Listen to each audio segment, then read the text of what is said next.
વસ્તુ શું છે કે આપણે સમય સાથે હાલવું પડે. જે પ્રમાણે આપણી પાસે સમય હોય છે એ પ્રમાણે. એટલે માની લો કે આ આખી ભરતી પતી જાય ને તમને એવું થાય કે મારી ભૂલો થઈ છે, કોઈ રનિંગમાં પાસ ના થયા હોય, તો જો એ વખતે ખૂબ દુઃખી હોય. અત્યારે જો એને કંઈ દુઃખ નહીં હોય, એને ખબર છે કે હું દોડમાં નાપાસ થયો છું, મારે કોન્સ્ટેબલ થવું છે, પાછું દોડવું તો પડશે. તો અત્યારે એને કોણ ના પાડે દોડવાનું? નહીં દોડે.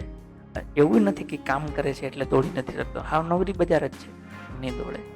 ક્યારે દોડશે? પાછી જાહેરાત આવશે ત્યારે શું થશે? પાછો નાપાસ. એવું ના હોય. તમારો ટાર્ગેટ નક્કી જ છે. એમ તમારે નોકરી જોતી હોય તમારે તમારું ફિલ્ડ પકડી રાખવું પડે. બાકી જાહેરાત આવે ને અત્યારે જો ધારો કે તમે બેઠા છો, બીજા બધા કેમ શાંતિથી બેઠા છે? કેમ કે આ બધું ભણી લીધું છે. અમુકે 3 વખત ભણી લીધું છે. કેમ? કેમ કે આગલી વખતે જ્યારે પરીક્ષા પૂરી થઈ ત્યારે જ આવી ગયા હતા. એકવાર ભણ્યા, ભરતી આવી એટલે બીજી વાર ભણ્યા, ફિઝિકલ પૈતું પાછું 3જી વાર ભણ્યા. હવે ભણીને થાકી ગયા છે. અને આમે તમને એમ થાય કે મારે ભેગું નથી થતું.